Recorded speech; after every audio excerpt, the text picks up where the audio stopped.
श्री स्वामी समर्थ. नमस्कार मंडळी. हिंदू धर्मात गणपतीला प्रथम पूजनीय मानले जाते. कोणत्याही शुभ कार्याची सुरुवात ही गणेशाच्या पूजनाने होते. धार्मिक मान्यतेनुसार या दिवशी गणपतीचा जन्म झाला होता. गणेश जयंती हा दिवस माघ महिन्यातील शुक्ल पक्षातील चतुर्थी तिथीला साजरा केला जातो. या दिवशी बुद्धीचा स्वामी गणपतीचा जन्मोत्सव साजरा केला जातो. तसेच या दिवसाला तिलकुंद चतुर्थी असेही म्हटले जाते. माघ शुद्ध चतुर्थी या तिथीला गणेशाचे तत्व हे नेहमीच्या तुलनेत सहस्रपटीने कार्यरत असते. तर आजच्या व्हिडिओमध्ये आपण पाहणार आहोत या दिवशी गणपती बाप्पांची विधिवत पूजा कशी करायची. तसेच या दिवशी गणपती बाप्पांना विशेष असा नैवेद्य दाखवला जातो. तर तो कोणता नैवेद्य दाखवायचा जेणेकरून गणपती बाप्पा आपल्यावरती प्रसन्न होतील आणि आपल्या सर्व मनोकामना पूर्ण करतील. तर अशी संपूर्ण माहिती तसेच पूजाविधी आपण आजच्या व्हिडिओमध्ये पाहणार आहोत. तर त्यासाठी हा व्हिडिओ शेवटपर्यंत नक्की पहा. चॅनलवरती नवीन असाल तर चॅनलला नक्की सबस्क्राईब करा. लगेचच आजच्या व्हिडिओला सुरुवात करूयात. हिंदू पंचांगानुसार माघ महिन्याच्या शुक्ल पक्षातील चतुर्थी तिथी ही 22 जानेवारी 2026 रोजी मध्यरात्री 2:48 सुरू होत असून 23 जानेवारी 2026 रोजी मध्यरात्री 2:29 असणार आहे. उदय तिथीनुसार माघी गणेश जयंती 22 जानेवारी रोजी साजरी केली जाईल. तर या दिवशी गणपतीच्या पूजेची वेळ ही सकाळी 11:28 सुरू होईल ते दुपारी 1:42 असणार आहे. तर या शुभ वेळेत तुम्ही गणपतीची पूजा करू शकता. तसेच या दिवशी भद्राकाळ सुद्धा असणार आहे. तर भद्राकाळ हा दुपारी 1:52 सुरू होत असून तो दुपारी 3 वाजेपर्यंत म्हणजेच 3:12 असणार आहे. तर ही वेळ सोडून तुम्ही इतर वेळेमध्ये गणपतीची पूजा करू शकता. गणेश जयंती म्हणजे या दिवशी भगवान श्री गणेशांचा जन्म झाला. गणपती बाप्पा हे विघ्नहर्ता आहेत, बुद्धीची देवता आहेत. सगळ्यांना चांगली बुद्धी मिळावी, सगळ्यांच्या आयुष्यातून सर्व विघ्न दूर व्हावे यासाठी आपण गणपती बाप्पांची आराधना करत असतो. प्रत्येक शुभ कार्यात प्रथम श्री गणेशाची पूजा करून कामाचा श्री गणेशा केला जातो. असे हे सर्वांचे लाडके दैवत श्री गणपती बाप्पा यांचा जन्मदिवस हा माघी गणेश जयंती म्हणून साजरा करण्यात येतो. तर या दिवशी आपण गणपती बाप्पांची विशेष अशी पूजा करायची आहे. तसेच तुमच्या घराच्या जवळपास कुठेही गणपतीचे मंदिर असेल तर तिथे सुद्धा तुम्ही जाऊन या दिवशी गणपती बाप्पांचं दर्शन घेऊ शकता आणि घरच्या घरी सुद्धा तुम्ही अगदी छान पद्धतीने गणपती बाप्पांची पूजा करू शकता. तर या दिवशी सकाळी लवकर उठायचं आहे. सगळं आपलं अंगण घर वगैरे सर्व साफ करायचं आहे आणि मग त्यानंतर घरातील फरशी वगैरे पुसायची आहे. देवघर सुद्धा तुम्ही या दिवशी साफ करायचं आहे आणि त्यानंतर रोजची देवपूजा करताना आपण मनोभावे श्री गणेशाची पूजा करायची आहे. किंवा मग तुम्ही वेगळा पाठ किंवा चौरंग मांडून त्यावरती सुद्धा श्री गणेशाची विधिवत पूजा करू शकता. तर सर्वात आधी कोणतीही पूजा करताना आपण दिवा लावतो. तर दिवा प्रज्वलित करायचा आहे आणि त्यानंतर दिव्याची हळदी कुंकू अक्षता फूल वाहून पूजा करायची. दिव्याला नमस्कार करायचा. दिव्याचा तुम्ही एखादा मंत्रही म्हणू शकता. दिव्या दिव्या दीपत्कार कानी कुंडल मोतीहार दिव्याला पाहून नमस्कार. दिव्याचे पूजन झाल्यानंतर स्वतःला सुद्धा हळदी कुंकू लावून घ्यायचं आहे.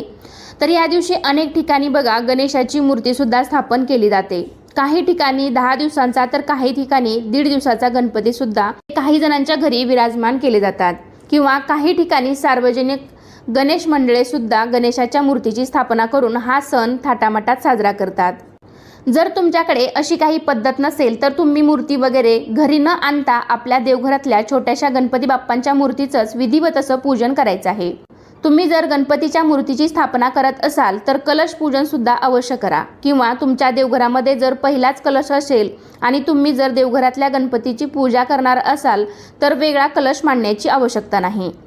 तर या दिवशी तुम्ही घरी गणपतीची वेगळी मूर्ती आणून बसवणार असाल तर त्या मूर्तीचे दुसऱ्या दिवशी विसर्जन करा. आणि जर देवघरातल्याच मूर्तीची पूजा करणार असाल तर हे व्रत पूर्ण झाल्यावरती देवघरामध्ये पुन्हा ही मूर्ती ठेवून द्यायची आहे. तर ही पूजा करताना तुम्ही गणपतीची मातीची किंवा घरातील तांबे पितळेची चांदीची जी मूर्ती आहे तर त्या मूर्तीचे तुम्ही पूजन करू शकता. फक्त ज्यांना मासिक धर्म असेल किंवा सुतक असेल तर त्यांना मात्र ही पूजा करता येणार नाही. दिवा वगैरे प्रज्वलित करून झाल्यानंतर सर्वात आधी आपण गणपती बाप्पांना अभिषेक करायचा आहे. तर एका तामणामध्ये थोड्याशा अक्षता किंवा फुलांची सजावट करून तुम्ही गणपती बाप्पांची मूर्ती त्यावरती ठेवायची आहे आणि गणपतीला सर्वात आधी स्वच्छ पाण्याने त्यानंतर पंचामृताने अभिषेक करायचा आहे. अभिषेक करताना मात्र तुम्हाला अथर्व शीर्षाचे पठण करायचे आहे. गणपती बाप्पांची सर्वात जास्त आवडती सेवा म्हणजेच गणपती अथर्व शीर्ष. एक वेळा तरी तुम्ही अवश्य या दिवशी पठण करा आणि जर तुम्हाला म्हणता येत नसेल तर तुम्ही मग यूट्यूबवरती किंवा मोबाईलवरती लावून ते सुद्धा तुम्ही ऐकू शकता, किंवा वेळेअभावी काही कारणास्तव जरी हे तुम्हाला शक्य नसेल तर तुम्ही साधा गणपतीचा मंत्र ओम गण गणपते नमः, ओम गण गणपते नमः या मंत्राचा पण तुम्ही जप करू शकता, किंवा वक्रतुंड महाकाय सूर्यकोटी समप्रभ निर्विघ्नं कुरु मे देव सर्व कार्येषु सर्वदा हा मंत्र सुद्धा तुम्ही म्हणू शकता। त्यानंतर अभिषेक करून झाल्यावर मूर्ती एका कोरड्या कपड्याने स्वच्छ पुसून घ्यायची आहे आणि पाटावरती थोड्या अक्षता ठेवून त्यावरती हळदी कुंकू वाहून आपल्याला गणपती बाप्पांची तिथे स्थापना करायची आहे। आपण जो गणपती बाप्पांना अभिषेक घातला होता पंचामृताने, तर ते पंचामृत कुठेही फेकून न देता ते तीर्थ स्वरूप आपण प्रसाद म्हणून सर्वांनी घ्यायचं आहे। आपल्या घरातील लहान मुलं आहेत तर ते खूप हट्टी असतील, अभ्यासामध्ये कमजोर असतील, तर त्यांच्यासाठी हे पंचामृत खूप महत्त्वाचं आहे, त्यांना तुम्ही तीर्थ म्हणून हे द्यायचं आहे। त्यानंतर आपल्याला गणपतीची विधिवत अशी पूजा करायची आहे। गणपतीला चंदन, अष्टगंध, हळदी कुंकू लावायचं आहे, वस्त्रमाळ अर्पण करायचे आहे, तसेच जानवे गणपती बाप्पांना चढवू शकता। म्हणजेच या दिवशी गणपती बाप्पांना सर्व आवडणाऱ्या गोष्टी चढवायच्या आहेत। त्यामधील एक म्हणजे दुर्वा आणि दुसरे म्हणजे जास्वंदाचे फूल। हे दोन्हीही गणपती बाप्पांना अतिशय प्रिय आहेत, त्यामुळे एक जरी तुम्हाला जास्वंदीचं फूल या दिवशी मिळालं तर गणपती बाप्पांना ते आवर्जून वाहा। तसेच 21 दुर्वांची जुडी आपल्याला या दिवशी गणपती बाप्पांना आवर्जून व्हायची आहे, कारण मात्र देवता ही 21 असते आणि गणराया हा मातृप्रिय असल्याने त्याला 21 दुर्वा व्हायला सांगितलेल्या आहेत। त्यामुळे या दिवशी तुम्ही आवर्जून 21 दुर्वांची जुडी आणि एक तरी जास्वंदाचं फूल गणपती बाप्पांना आवर्जून अर्पण करा, कारण त्यांच्या वाढदिवसाच्या दिवशी जर आपण गणपती बाप्पांना अशा सर्व त्यांच्या आवडणाऱ्या गोष्टी चढवल्या, अर्पण केल्या, तर ते तुमच्यावरती नक्कीच प्रसन्न होतील। त्यामुळे या दिवशी आपल्याला गणपती बाप्पांची जास्तीत जास्त सेवा करायची आहे। अथर्वशीर्ष तुम्ही या दिवशी 21 वेळा 11 वेळा म्हणू शकता। सर्व पूजा झाल्यानंतर गणपतीला आपल्याला विशेष असा नैवेद्य दाखवायचा आहे। तर या दिवशी गणपती बाप्पांना नैवेद्यामध्ये तिळाचा समावेश असणाऱ्या पदार्थांचा नैवेद्य दाखवायचा आहे।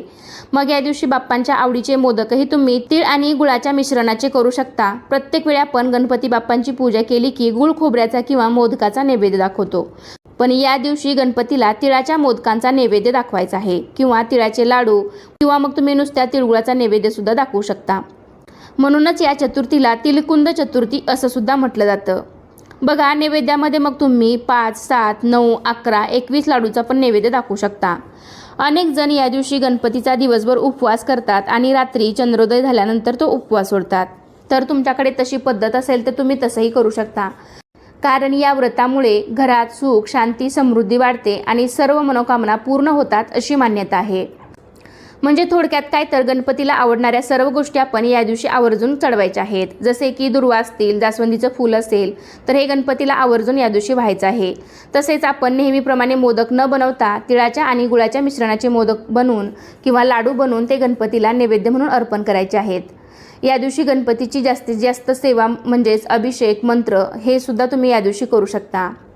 मग शेवटी आपण मनापासून प्रार्थना करायची आहे की हे गणराया, आमच्या मुलांच्या बुद्धीमध्ये कायम विकासच होऊ दे, आमच्या कुटुंबावर कधीच कोणतेही विघ्न येऊ देऊ नकोस, कारण गणेशांना बुद्धी आणि ज्ञानाची देवता मानले जाते, विघ्नहर्ता म्हटले जाते। त्यामुळे आपण गणपती बाप्पाकडे बुद्धी मागायची आहे, विघ्न न येण्यासाठी प्रार्थना करायची आहे। तर या दिवशी तुम्ही अशा प्रकारे गणपतीची मनोभावे पूजा केली तर गणपती बाप्पा तुमच्यावरती नक्की प्रसन्न होतील आणि तुमच्या सर्व मनोकामना पूर्ण करतील। तसेच आपल्या घराच्या जवळपास कुठे गणपतीचे मंदिर असेल तर तिथे सुद्धा गणपतीचा जन्मदिवस खूप मोठ्या उत्साहात साजरा केला जातो। तर तिथे सुद्धा तुम्ही गणपतीचे जाऊन दर्शन घ्या, महाप्रसाद घ्या। तर अशा प्रकारे श्री गणेशाचा जन्मदिवस तुम्ही खूप छान पद्धतीने साजरा करू शकता। गणपती बाप्पा तुमच्यावरती नक्की प्रसन्न होतील, तुमच्या सर्व मनोकामना पूर्ण करतील। तर कसा वाटला तुम्हाला आजचा व्हिडिओ नक्कीच मला कमेंटद्वारे सांगा। व्हिडिओ आवडला असेल तर व्हिडिओला लाईक करा, तुमच्या फ्रेंड फॅमिलीमध्ये शेअर करायला विसरू नका आणि असे छान छान माहितीपूर्ण व्हिडिओ पाहण्यासाठी चॅनलला नक्की सबस्क्राईब करा। चला तर पुन्हा भेटूया अशाच एका छान माहितीपूर्ण व्हिडिओमध्ये। तोपर्यंत धन्यवाद। सर्वांना श्री स्वामी समर्थ।